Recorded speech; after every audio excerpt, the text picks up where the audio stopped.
کہ آج ہماری مسجدیں بہت بڑی ہیں اور ویران نظر آتی ہیں. ایک وقت تھا کہ جب ہماری مسجدیں تو کچی تھیں، نمازی پکے تھے. مسجدیں چھوٹی تھیں، نمازی بہت زیادہ تھے.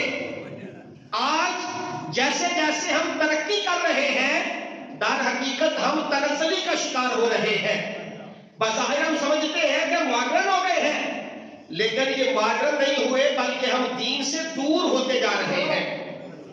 اللہ کے محبوب صلی اللہ علیہ وسلم حضرت ابو امامہ رضی اللہ تعالیٰ عنہ روایت کرتے ہیں کہ آقا علیہ السلام نے فرمایا کہ جو بندہ وضو کر کے یعنی پاک ہو کر اپنے گھر سے نماز فرض یعنی فرض نماز ادا کرنے کے لیے مسجد کی طرف آتا ہے، میرے اور آپ کے آقا و مولا نے فرمایا وہ اسی طرح ہے جس طرح وہ احرام باندھ کر حج بیت اللہ کے لیے جاتا ہے. آج ہر بندہ کہتا ہے بھائی حج بڑا مہنگا ہو گیا ہے. حج فرض تو ہے لیکن بڑا مہنگا ہو گیا ہے. لیکن جو حج کا ثواب اللہ کے محبوب صلی اللہ علیہ وسلم نے فرمایا ہے، ہم اس سے کیوں فائدہ حاصل نہیں کرتے؟ یعنی ایک تو فرمایا کہ جو بندہ وضو کر کے پاکی حاصل کر کے نماز ادا کرنے کے لیے محلے کی مسجد میں جاتا ہے، وہ اسی طرح ہے جس طرح وہ احرام باندھ کر حج بیت اللہ کے لیے جاتا ہے. اور آج جو لوگ حج کے لیے جاتے ہیں، اس بات کا قطعاً کسی کو یقین نہیں کہ یہ حج قبول بھی ہوا ہے یا نہیں ہوا. لیکن اللہ کے محبوب نے فرمایا نماز کے لیے آؤ، حج کا ثواب ہے.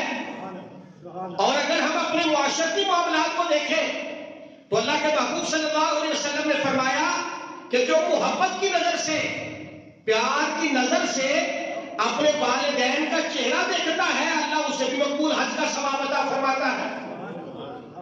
کیا حضور کوئی 2 مرتبہ دیکھے تو فرمایا اللہ 2 حج کا ثواب عطا فرما دیتا ہے. کیا حضور اگر کوئی 100 مرتبہ دیکھتا ہے تو فرمایا میرے رب کی رحمت بڑی وسیع ہے، اللہ 100 حج کا ثواب بھی عطا فرما سکتا ہے.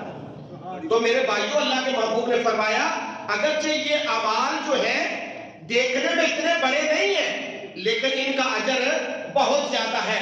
اور آگے آقا علیہ السلام نے فرمایا کہ جو بندہ چاشت کی نماز پڑھنے کے لیے مشقت کرتا ہے، یعنی جب سورج نکلتا ہے تو جو وہ بندہ نماز پڑھنے کے لیے جاتا ہے تو آقا علیہ السلام نے فرمایا وہ اسی طرح ہے جس طرح وہ احرام باندھ کر عمرہ کرنے کے لیے جاتا ہے.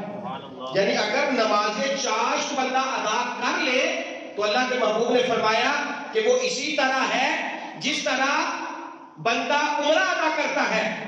یعنی آج لاکھوں روپے لگا کر ہم حج اور عمرہ کے لیے جاتے ہیں، کیا پتا وہ قبول ہو یا نہ ہو.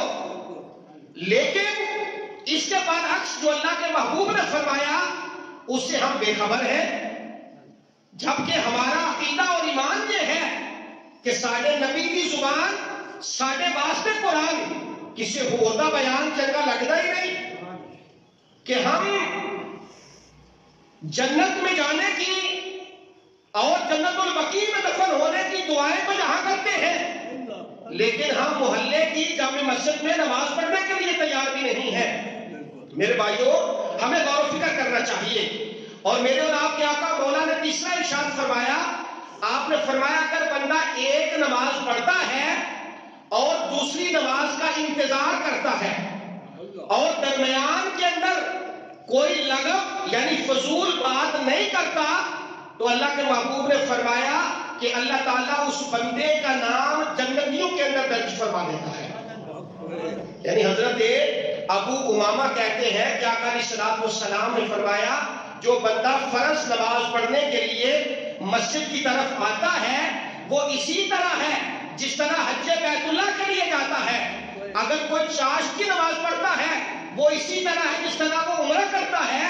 اور فرمایا اگر کوئی بندہ ایک نماز پڑھ کے دوسری نماز کا انتظار کرتا ہے تو وہ اسی طرح ہے کہ اللہ کے محبوب نے فرمایا کہ اللہ تعالیٰ اس بندے کا نام جو ہے وہ جنتیوں کے اندر درج فرما دیتا ہے۔ تو میرے بھائیوں، اس کی بہت زیادہ اہمیت ہے۔